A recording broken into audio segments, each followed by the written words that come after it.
I am constantly trying to figure out if they can solve this problem without me so that I don't get in a position where I'm wasting time chasing deals that don't close. Not getting a sale early is a perfectly good outcome if determined early, but not late. So I'm always asking these questions during the conversation to determine the likelihood that they might switch. And I'm never chasing.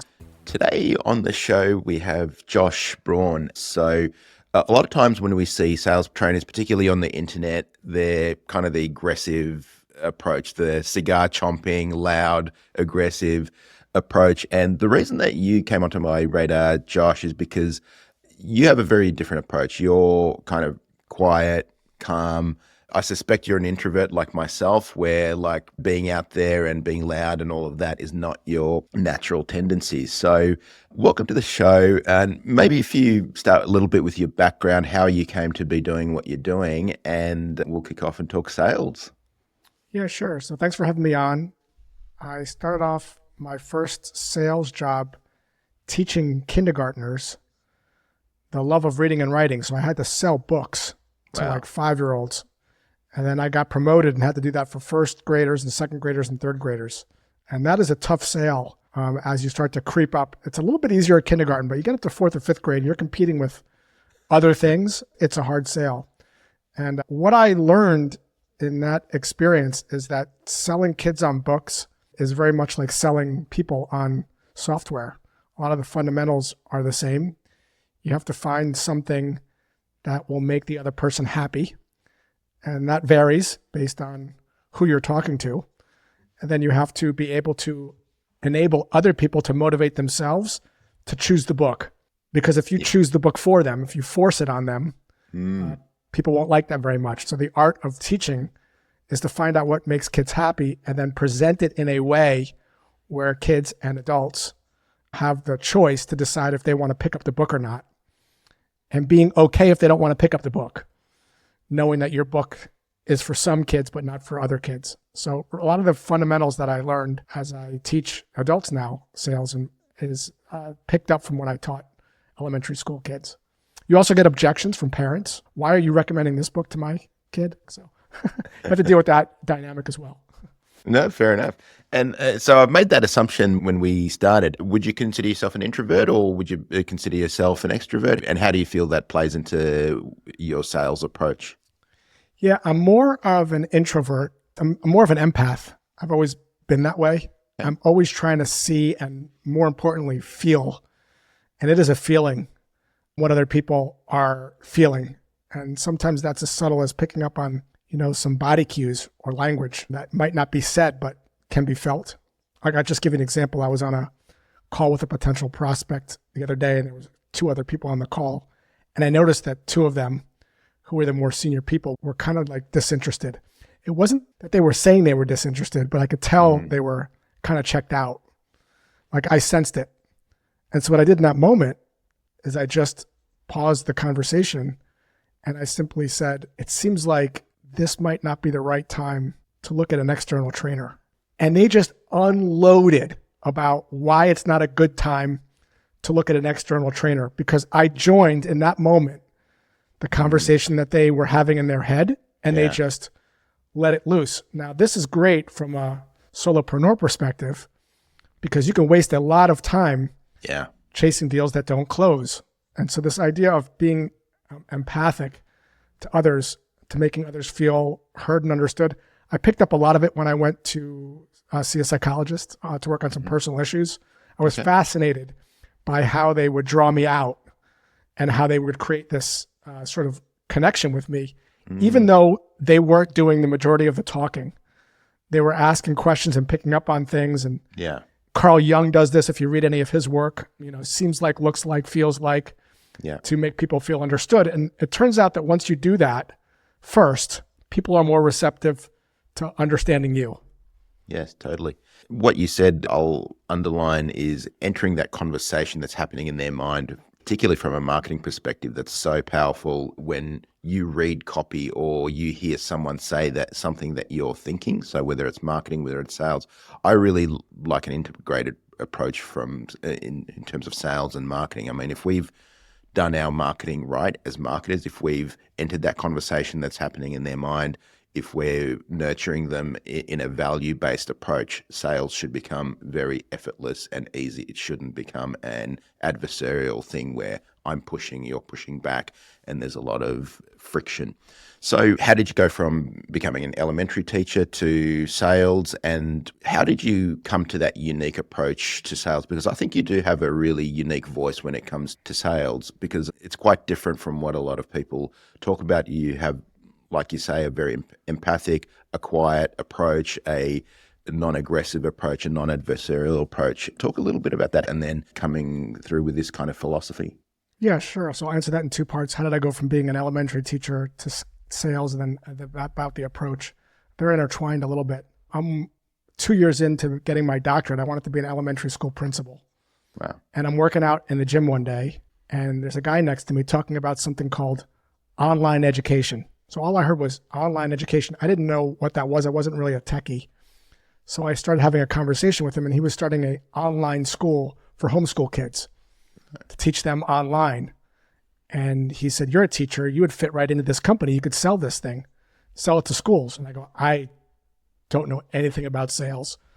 He says, well, just come on over to the place and let me show it to you. Let me show you what it is. And from there, he showed me what he was doing. And I took a real liking to him. He had such belief that I could do this that I left my 2 years into being a doctorate, because I thought, would I always have a regret if I didn't try this thing, the sort of .com thing? Yeah. I said I could always come back to being a principal. So his name was Scott Udine, and the company was Child U, and worked with him for a long time. That's how I got into sales, and specifically educational technology. When I got into sales, because I didn't know it, I just bought every book on sales and that I'd get my hands on. And they were all pretty much the same. They all involved what I called pushing, convincing, and begging. Yes. They didn't call it that, but that's what it felt like whenever I read any of those sales books. Even the way they were, the titles of the books, how to talk anyone into anything. Why would you want to do that? That sounds, I wouldn't want someone to do that to me. So none of these approaches really felt right. At the same time, I was studying Stoicism. I was looking into psychedelics a little bit. I was looking into Buddhism a little bit. I had been going to therapy on some of my personal issues. And I started to connect the dots between some of these philosophies and principles and way of being and sales, and started to look at this as not selling, but lowering resistance and building trust first. Yes. Not as a mechanism to get a sale, but just as an initial way to lower someone's guard when they're around a salesperson because of the negative baggage that salespeople have. And so that was the impetus about 15 or so years ago of trying to take from those worlds and incorporate it into a sales approach. That's great. And so was the thing that influenced you the most to, why didn't you pursue a more aggressive approach to sales? Because that's certainly something that I did. I remember in my first business, when I was a dead broke IT geek, I hired a sales trainer, and he taught all the old school stuff. Someone has an objection, you overcome that objection. You're not making your numbers, it's a numbers game. You make more calls, you make more emails, you kind of brute force your way. And I just hated every single day. I thought this was my life and this was sales. And it wasn't until I came across a couple of mentors who were incredibly good at sales, and they were personalities very much like myself, a lot quieter, a lot more focused on value, a lot more focused on just conversation and helping people get to an outcome. And that really changed my mindset. That was a turning point for me where I thought, wow, there is a different way. And I've got a team now who run the sales team. But when I did do sales, my most effective approach was just to ask probing questions. Tell me more about that. And how did that make you feel? And why did you connect with us? And so on. Really just a diagnostic approach like a doctor. Like, where does it hurt? When did it start? What about when I twist it this way? And then one of my most effective closes was, well, Josh, where do you want to go from here? Where do you feel we should go from here? So for that, and to me, that was a real turning point. I'm like, oh, wow, you don't have to be the cigar chomping Grant Cardone, all of that sort of stuff to be good at sales. But what was your turning point? I wrote something on a note card maybe 15 or 18 years ago. It said, sell like you want to be sold. And all the stuff I was reading, and certainly the experiences that I had with salespeople, wasn't how I would want to be sold. Yeah. So I figured, well, would other people, are they much different than I am? Sales has a bad rap for, valid reasons. I think we've all experienced, negative experiences with salespeople because they're paid to close a sale. Yeah. And so when your intent going in is to close a sale, you behave in ways that are aligned to that. And you feel like if you push and convince and beg, that's the fastest path to getting people to do what you want them to do. And the problem, of course, is people don't like being told what to do, especially by a salesperson who has commission breath and a vested interest. People are more persuaded by reasons they hear themselves say than what a salesperson says. So I loved your approach there of, sort of asking questions to see if there's a problem that's there and if it's something that you can solve. And instead of trying to control the process, which is what the traditional sales process is, controlling people through steps, to actually surrender control. Doesn't mean you give up, you don't believe, but you surrender control and you put forth options and you let people decide what they want to do. I mean, one of the best examples of this happened to me, just recently. I had a tiny little leak in my shower head in the master bedroom. So I called a plumber in, and this is exactly what he said to me. He didn't say, you got to get this fixed immediately. I'm the best guy to do it. If you don't do it now, the price is going to go up. The traditional sort of sales approach. He said, let me take a look at it. He goes, here's the situation. You have a small leak. You could do nothing. It's really tiny. But if it continues, the gasket behind the wall could weaken. And if that happens, you're looking at some structural damage behind the wall.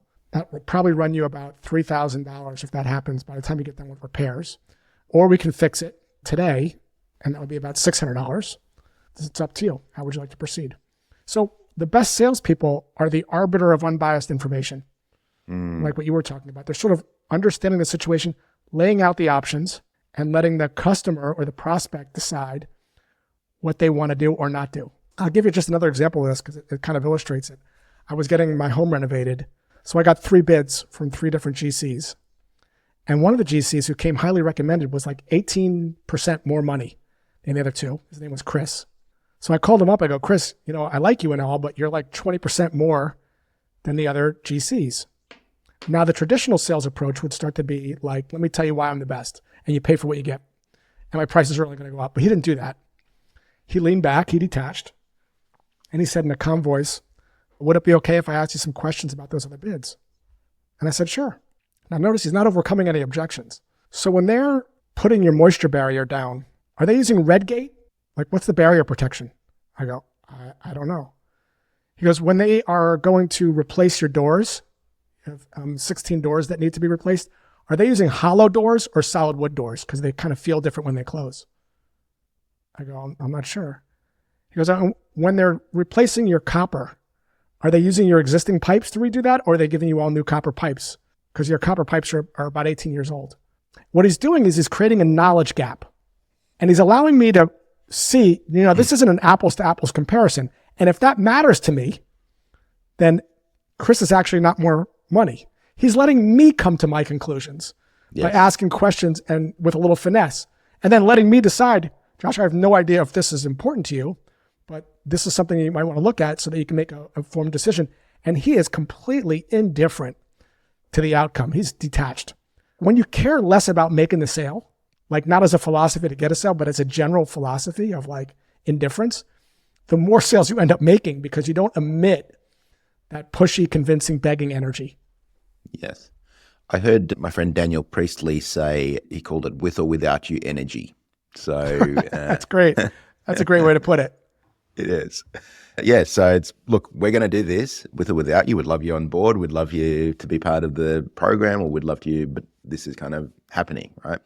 One of the analogies that I really saw in sales. So I've been married over 24 years, and as a amateur husband early on, I was into solving problems. My wife would give me a problem, boom, I've got a solution. And I soon figured out that was not the optimal approach. My wife wanted to be heard, right? And the solving of the problem was secondary if needed at all.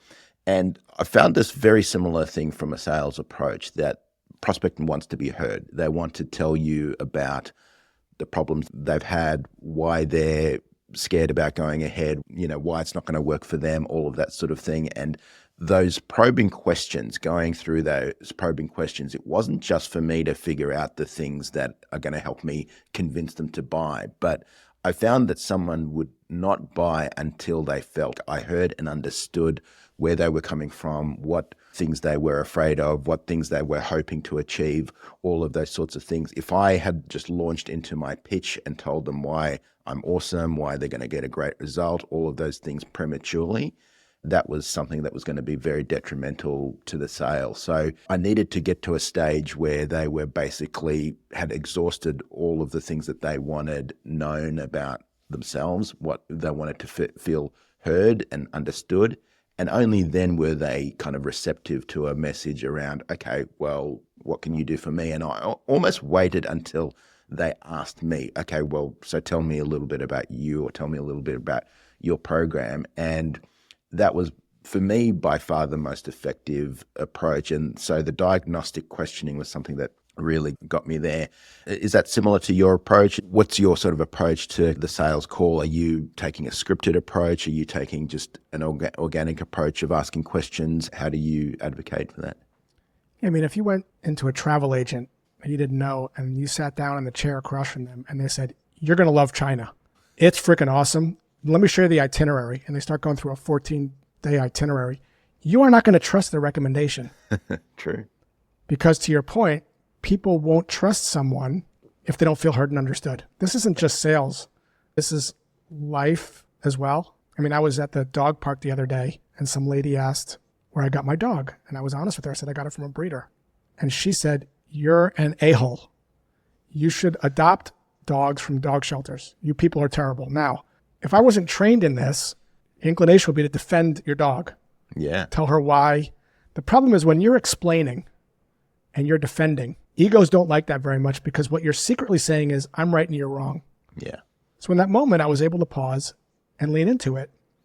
And I said, you are a passionate animal lover. If more people adopted dogs, far fewer would be euthanized. And she starts going, you're right. And we had this, I want to say 7 or 8 minute dialogue, to your point, where I was just trying to understand her. Now, that does not mean I agree with her. That does not mean that I justify how she responded. But once she felt heard, she goes, so I'm curious now, what's your take on why you got that dog? And then I said, well, what do you do in those situations when you want a specific kind of hypoallergenic dog, but you can't find one at a shelter, but you still want to rescue it from a family because it was, it needed another home. She goes, what do you mean? And now she was more receptive to what I was saying. And it was a lovely, conversation. So it's this idea of being able to catch yourself first when you're about to go into explanation or solve it or fix it mode. And in sales, this happens all the time. A prospect says they have a problem. Our reps are afraid to pick up the phone. Oh my God, we fix that all the time. We've done it for 500 sales organizations. Let me tell you why we're the best. Versus our reps are afraid to pick up the phone. They think it's a cactus. Yeah, that's exactly it. They just never pick it up. They don't make any cold calls. What's your theory on why that is? Well, and now they're sort of opening up and you're sort of drawing it out. And to your point, by the time people get done feeling like they've gotten it all out and they're understood, the brain naturally goes to, what do you have for me? Now I can trust what you are going to recommend because I felt that you understood my situation. But like all skills, these are skills that are taken for granted. We're all told, I have to listen. But no one's been taught how to listen. And that's a tragedy, because unless you realize this is a skill that you can learn and practice and master, you can't get better at it. Yeah. You talk a lot about detaching from the outcome, meaning it's not that you're not caring about the outcome. You care about the outcome, but you detach from the person saying yes or no. Now, a lot of people would say, hey, that's easier said than done. I need to close the deals. I need to make my quota. I need to get revenue into my business. So what's your response to that, and how do you deal with that? Again, this kind of it's a little bit philosophical, but it'll lead into your question. If you go to a airport and you expect your plane to take off on time every time, like you want a sale to close every time, you are going to be sorely disappointed a lot of the times, because the reality of an airport is that flights get delayed. I was at a dog park 5 months ago, and this guy got so angry that he stepped in dog poop. He was trying to find the guilty dog and the guilty dog owner. Because this guy doesn't know that people not picking up dog poop is the reality of a dog park. Just like sales, the reality of sales is most things are not in your full control. Yes. Like you don't have full control over when or if people buy. And when you get wrapped up on that outcome, it not only is a recipe for being anxious and upset and frustrated, but it also pushes more people away. Ironically, when you let go of that, when you detach, the more sales you end up making. So it's a little bit of a leap of faith and then not listening to me, but actually trying it to see how it feels. I like that. Talk me through common sales troubleshooting. So, for example, we have a good conversation. You're giving me all sorts of buying signals. You're like, yep, great. This sounds really good. Let me come back to you. Then you go cold. Or another sales scenario is, sounds really good. I need to speak to my partner, my business partner, my wife, my whatever. I need to get another party involved, or those kind of scenarios where things look like they're heading in the right direction and then often they just go cold for some inexplicable reason. Yeah, I think there's a misconception that people think if someone has a problem, they want to solve it. Oh my God, I solved that. They're going to want to do it.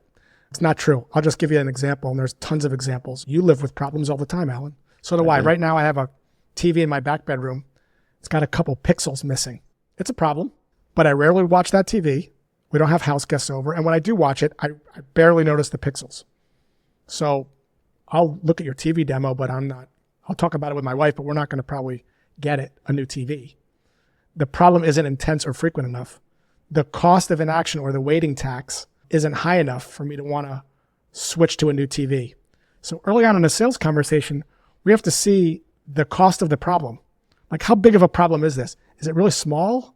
Is it big? And can they do it themselves? Like, one of the questions I ask my inbound leads all the time, one of the first questions I ask is, hey, John, what is one challenge your sales team has that if you work with me might get better? Like, what would you want to improve? And they talk and they talk. And then I say, you guys have been at that company for 18 years. How come you haven't done the sales training yourself internally? I noticed that you're hiring a new VP of sales. Wouldn't it make more sense to wait till he or she is on board before you bring in an external trainer? Like, I am constantly trying to figure out if they can solve this problem without me so that I don't get in a position where I'm wasting time chasing deals that don't close. Losing early, not losing, but not getting a sale early is a perfectly good outcome if determined early, but not late. So I'm always asking these questions during the conversation to determine the likelihood that they might switch. And I'm never chasing. So at the end of every call, if they say to me, this sounds really like interesting, I want to talk about this with my spouse, I might try to guess what that's about. So that could be about a couple things. They think it's too expensive. They don't think the solution actually solves the problem. They think they could do it themselves. There's like 6 of these things. And I might just bring them out. It seems like it might just be a little cost prohibitive. You're not sure this training is going to actually work for you guys. You've had Sandler training, you've had this training, you've had that training. It seems like the last thing your reps need is more training, right? I might go through some of that. And then the reality of sales is you could do everything right and people will still ghost you. That's like you could do everything right and your plane could still not be on time. So in those situations, what I do is I send a 1-sentence email that says something like this. Hey, Allan, have you deferred the cold call workshop? Now, one of 2 things will happen. You'll either say, well, no, we were doing this, or yes, or you won't respond. Either of those choices is fantastic because it doesn't require any more of my time. You're now in my nurture track. I'm not following up or chasing or doing anything. You're getting my content, and then I'm on to the next thing because you can't lose a sale you never had. So people saying they're going to do something and not doing it is because it's awkward for them. They don't know what to say or what to do, and just accept that as the reality of sales and be okay with it, knowing that's going to happen sometimes. I also ask, like you do at the end of a call, where would you like to go from here? Sometimes I'll say, would it make sense after you have a conversation with Mary to loop back in, just so we're not playing the chase game? My goal is to help people make a decision, even if that doesn't involve me. How do you transfer kind of the conviction that your program is going to work for them? So, hey, we've done sales training tons of times in the past. It's really never kind of stuck or whatever else. So whatever that person is selling. So there's often two things they've got to believe in. They've got to believe in you, and then they've got to believe in themselves. Hey, I've tried dieting before and I've never been able to stick with it. So yeah, I might believe you're an excellent trainer, but I don't think I can stick to diets long term or whatever. So I found there's two things that you've really got to kind of overcome those hurdles of belief in you and belief in themselves that they'll be able to actually implement the program. Yeah, so I never tell people what I'm going to do is going to work, because the training in and of itself doesn't do anything. It's the coaching that's going to make it stick. So I will bring all those things up in the call. The other thing is, by the time people are coming to me, they've been reading my posts for a year or two, if not more. So the posts are like salespeople. By the time they get to me, they kind of trust. They've seen the logos, they kind of trust. But if they say to me, are there any guarantees? I'm like, absolutely not. Like, if you want to learn how to play the piano, I'm going to give you some lessons, but it's not 30 minutes and you're going to be a master piano player. It requires, some managers there. It requires coaching. It requires practice to be able to make some progress, but it has nothing to do with me. The information is 10% of this. The 90% is this. And so I will try to make sure that they actually have that in place before they bring me on. Again, trying to talk them out of it. A lot of times too, people will bring me in for a sales kickoff meeting for like an hour, and they'll say, what changes? How are our salespeople going to get better after you leave? And I go, they probably won't. If you work out for an hour, you're probably not going to notice any change, even if you're with a trainer. If your expectation is they're going to get better, I am definitely not the right person. I'm here mostly for entertainment and motivation. If you want to make change, it requires a lot more piano practice and individuals that are motivated, because they don't deliberately practice every day for like 3 or 4 years. So the sales kickoff meeting and the sales training, like I say, is like, it may even be 5% of it, or 8%. When people bring me on, they just want Josh on the stage to motivate people. They want to meet me or whatever, like fine. But if the expectation is how are they going to get better after the hour, I just flat out tell them they are not, because that's the truth. Yeah. And so where someone doesn't have a belief that they can or will implement it, do you outline a process where, hey, look, we understand that's a problem and we will take you through this, or you're just like, hey, I'm the personal trainer, it's up to you to train? Where's that line between kind of transferring the belief in themselves? Because a lot of it is sometimes getting someone to believe in themselves, right? Even, I mean, you've been an elementary school teacher, you would have seen many times a child or someone that has potential but doesn't have that belief in themselves where they can actually do what they're hoping to do. So there's something in psychology called motivational interviewing, which is forming the basis of some of the stuff I'll talk about now. If you are telling people things and you are lecturing to people and you are explaining to people why they should be motivated, you are losing. Yeah. Because that's coming from you, not them. So motivational interviewing is a technique that I experienced when I was with a psychologist, where they're helping you determine your own level of motivation for doing something through questioning. What do you think you'll do? What have you tried? How ready are you to do something like that, like on this scale here? Why do this like even now? And what you're listening for is someone's motivation. If someone's at a zero motivation, they're not ready to change it. There's nothing you could do about it. Some people know that smoking's bad for them. They don't need you to lecture them on why they should stop smoking. They know it's bad and they're continuing to do it anyway because they get a lot of benefits from it. Helps them relax, helps them unwind, maybe it's social. If there's no motivation, there's no you there. You don't create the motivation, you align with it. So the skill here is being able to ask the questions in such a way where you don't fill people's head with information, you draw it out. I'm letting them find the belief in themselves.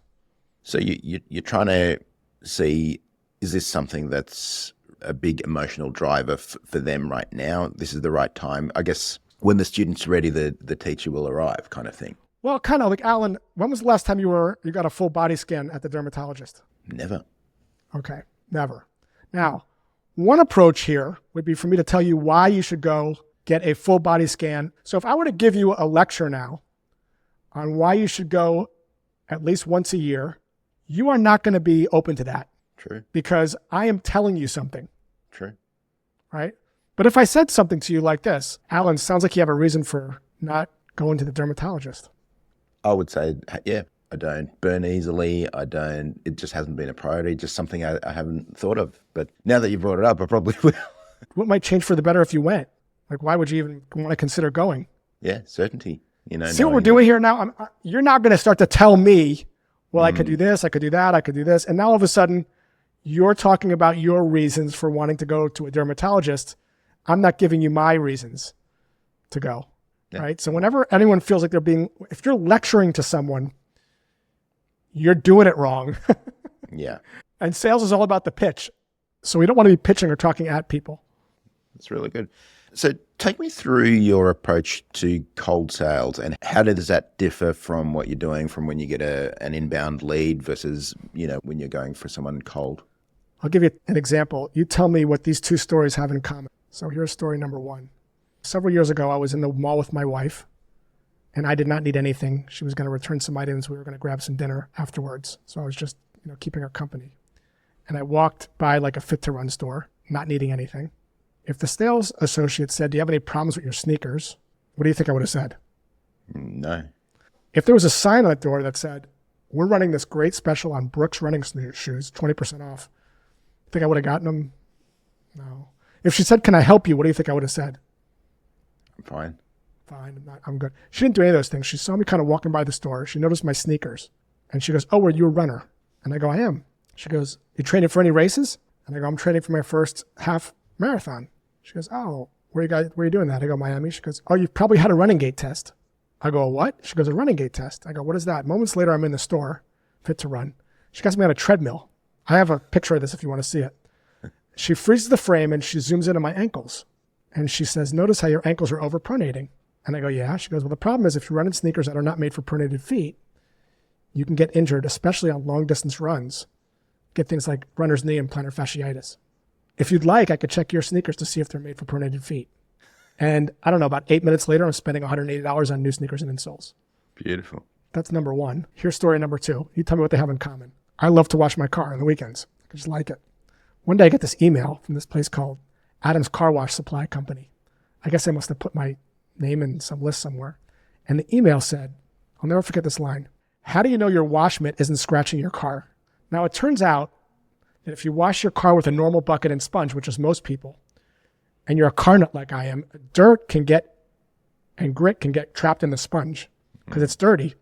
And when you rub it on your car, you can get scratches, swirl marks. And that's expensive to get it taken out professionally. It's like, depending on the extent of it, could be like $900 to $2,000.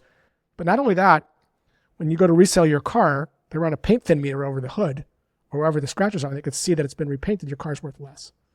Now, they sell this thing called a grit guard. Goes inside the bucket. And you rub your sponge on it, and the dirt settles to the bottom of the bucket and off your car. And I bought it. It was like $25. What do those two stories have in common, Allan? They educated you about something you didn't know before. Yes. So when you're going outbound, everybody's running in sneakers. Everybody's washing their car. In order for you to get someone's attention, you need to shine a light on a potential problem that people might not know about. It's a potential problem because the person might not be running 13 miles at all. They might just be walking, in which case they won't care. It's a potential problem because I don't really care about my car. It's an old clunker. The problem only matters if it matters to the person. But you have to have a point of view about what's broken with the current way. No matter what you sell, people have a bucket and sponge. No matter what you sell, they're running in sneakers.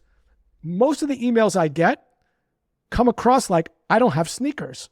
Of course I do. What don't I know about my sneakers? What terrible, no good, very bad thing happens if I keep running in them? I'll give you just another example because it's just top of mind. Yeah. I just got into fly fishing. So if you're new to fly fishing, one of the hardest things, because you don't have finger dexterity, is tying the flies to the hook. These are very tiny little things. And you drop this thing really easily. You get these bird's nests, and you spend a tremendous amount of time figuring this out. So if I got an email or a cold call from someone that said this, "Hey, Josh, I don't know if you're experiencing this, but many beginner fly fishers that I speak with say they find it challenging to tie knots, like the Orvis knot and the triple surgeon knot, because they don't have the finger dexterity since they're new to the sport. Is that something you're experiencing or not really?" I am going to lean right forward there because that's like, again, to your point, reading my mind. And I'm going to go, yeah, my God, that's my entire life. And then instead of going into a pitch, the salesperson's going to draw it out of them. They're going to say this, "Oh, you've probably heard of a knot needle. What's that?" Well, then they could show it to you. Well, a knot needle is this device, looks like a needle, and you put the line through it so you can tie the hook on more easily. You can see what you're doing. So you spend less time tying knots, more time fishing. How does it work? Well, I could show you if you want to schedule some time. If you're selling something to someone that's done commission calculations for 20 years and they're using spreadsheets and you automate it, there's a 99.9% chance they have considered automating it and have chosen not to. So give them the benefit of the doubt. So John, are you guys calculating commissions in spreadsheets or is it more automated? Spreadsheets. How's that been going? It's going fine, whatever. You've probably looked into automating it. We have. Sounds like your payment rules were too complex. Well, it's not that. It was X, Y, and Z. Like, why didn't people switch? So the hardest thing about outbound is you have to know what people are currently doing to get the job done. And you have to have a perspective, a theory of mind about what is broken about it potentially to then be able to craft your message. The other thing that I've personally noticed is there's completely different energies to some cold outreaches, one from another. For example, so many times I've been in market for the very thing that someone is cold outreaching to me about, and I still say no just because, I don't know, I can't put my finger on it. I'm like, I need this. I'm in market for this. This person is pitching me on this, and I still say no. And I'm looking for friend recommendations or somebody else's recommendations because, I don't know, I can't put my finger on it, but there's something that's making me not want to connect with this person. Whereas there have been other times where I'm not remotely in market for this product or service, and the approach has been so good. And like you said, they've shined a light on something that I didn't know before or something that I may not have been aware of. And I end up spending a huge amount of money on something I had no intention whatsoever of doing. And so sometimes it's clear what it is. Sometimes it's clear this person has just copied and pasted the same stupid email to thousands of people. But other times it's not even that. It's sometimes they may even take a more personalized approach. And I don't know, there's just something about this. I don't really want to buy from this person.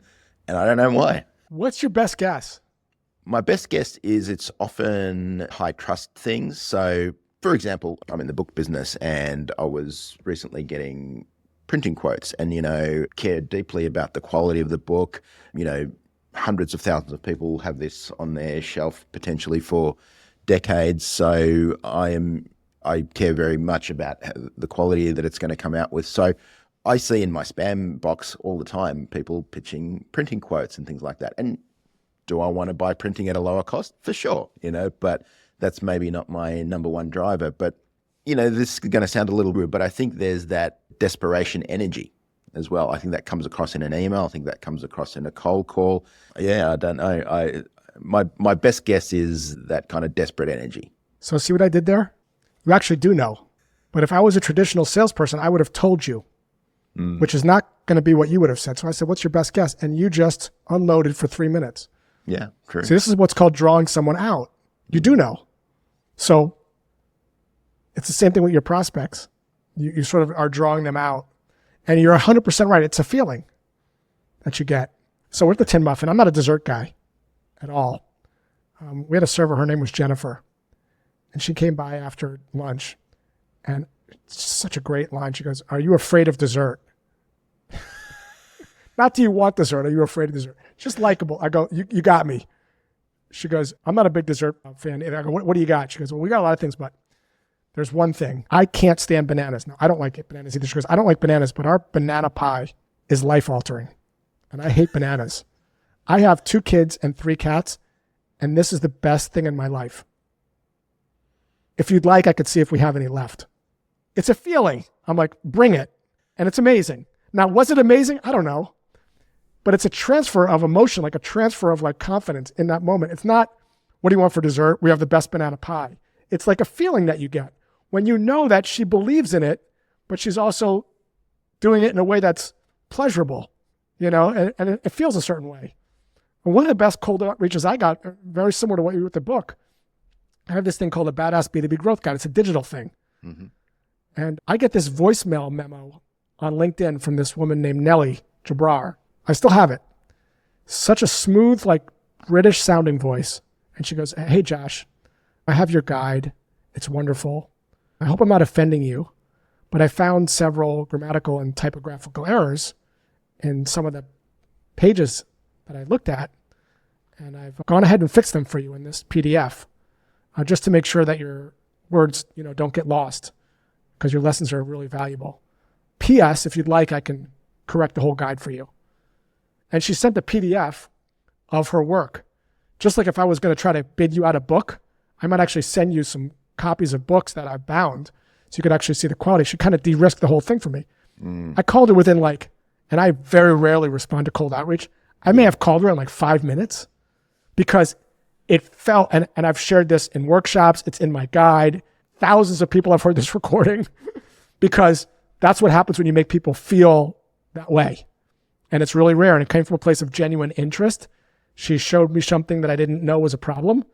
She was okay not doing the work. And I felt like she was putting my best interest first. I love that. So it's really what I'm getting from you is how do you want to make that person feel? Because people are buying with emotions. So in my new book, I talk about emotion that commits the crime and logic does the cover up. So that's something I've certainly found from a marketing perspective. I think that very much translates to sales. The other thing that I've noticed often is the mindset of the salesperson can dramatically shift the results that they get from a sales perspective. So I'll give you an example from my haircut is based on a shaver. So I was at a shaver shop looking at different shavers, and the lady, I was looking at one that I thought I was going to buy, and she said, "No, you don't want that one. That's expensive. Here, I'll show you a cheap one." I'm like, "No, I want the expensive one. I've had ones that keep breaking down, that have all sorts of problems or whatever." So the kind of mindset of a salesperson around whatever it is, especially money, can be extremely I mean, how many sales has she cost that business by telling people not to buy the expensive one and that there's a cheaper one that they should buy, or, driving, her own mindset kind of driving people to kind of a lower cost option or whatever else. So that's something that I've found massively affects things. I also used to employ a salesperson who used to say, "Look, this stuff is so expensive. I mean, in this economy, who could afford to buy this stuff?" And then conversely, I've employed salespeople who are like, "This is incredible. People are getting an amazing transformation from this. People can't afford not to buy this," right? So that makes a massive difference where people are, the mindset of the salesperson being one that feels like this is good value, this is good for you, this is something that you want to buy, that transfers whether it's positive or negative. Definitely, yeah. You have to believe in what you're selling, but you also can't come across as being too biased. I can't tell people I'm the best sales trainer, right? Because I'm biased. So you can't come on too strong. I've had something similar working the other way. I used to shop at this place called Comp USA, which was notorious for commission-based salespeople trying to sell you extended warranties. I mean, I'd walk in that store, I'd have to duck and dodge because I knew what was happening.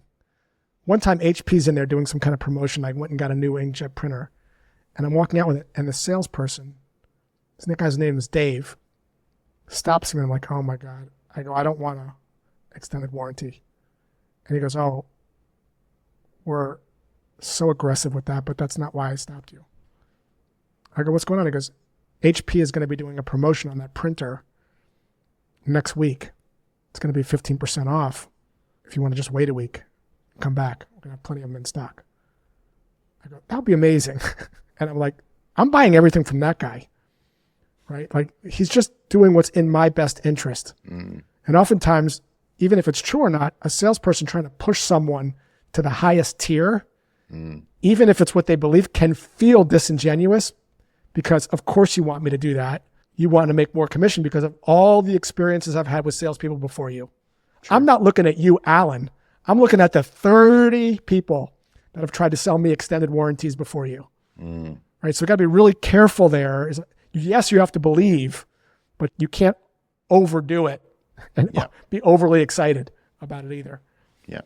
You've been very generous with your time, Josh. I kind of want to finish with kind of getting really practical from a cold outreach perspective, because I feel like this is something that is just so badly done. And what's your approach there? So let's say someone has no list, no contacts, no previous kind of experience or whatever else. You've got a LinkedIn account and an email. where do they start from a cold approach? How would you advise someone to do that?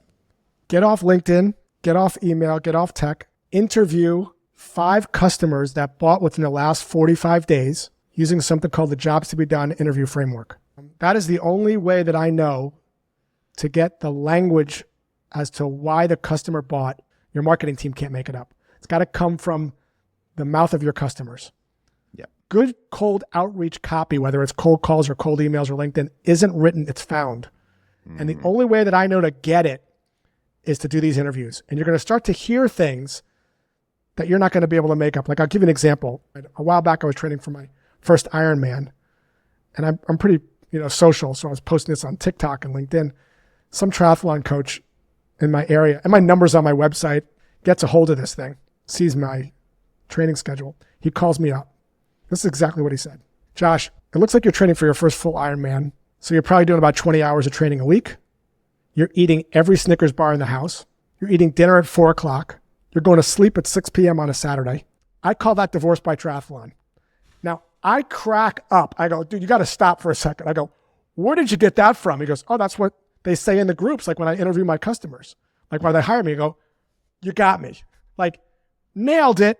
You're marketing, that's how now, even though I don't eat Snickers bars, I was eating some other kind of candy bar. Like, you talked about this at the beginning, Allan, joining the conversation happening in their mind. Yeah. You got to interview them, yeah. but not why did you buy? People won't be able to tell you. The Jobs to be Done interview technique is the only technique that I know that actually gets at these crispy, real reasons why people bought. Yeah. And they're always fascinating. You're going to hear like 4 or 5 themes, and then you simply take that and you plug it into some frameworks, which we can get into, or, they're online, and you can sort of plug that into cold outreach frameworks, meaning DMs, LinkedIn's. In terms of the list, you want to create lookalike audiences. What do I mean by that? Take your 15 or 20 best customers, people that have been with you the longest, that are getting the most value out of it, that have the highest lifetime value, and find companies similar to them. There's a tech out there called Oceans that'll help you do this. You can do it on LinkedIn. But you want to find similar triathletes that are in their 50s with families that are training for their first Ironman. Not people that are 20 years old that are doing sprints that have no kids and no family, because that message isn't going to resonate with those people. So find the lookalike audiences. A lot of people don't do that, and I don't know why. Because if those people are getting a lot of value from it, other people like them probably will too. Yeah. We do a very similar thing from a marketing messaging perspective. So we will obviously interview the best clients. We call those verbatims, so those little lines and little words and little phrases that your customers and prospects use that you don't. And often great places to look for those are in Google reviews or reviews that people have left you in your help desk. So common questions, common problems that people are having or whatever, and definitely in one-on-one interviews with clients. So I love that. Josh, you've been incredibly generous with your time and with your knowledge. Thank you so much. Where can people find you? How should people connect with you? JoshBraun.com. Got a free sales book on there under the shop section. People like to consume that. And then on LinkedIn, Josh Braun. And on TikTok, Joshua Braun, if you want to see me and people dancing. Of course, nothing wrong with that. Perfect. And we'll link to all of those. Thank you so much, Josh. All right, Allan.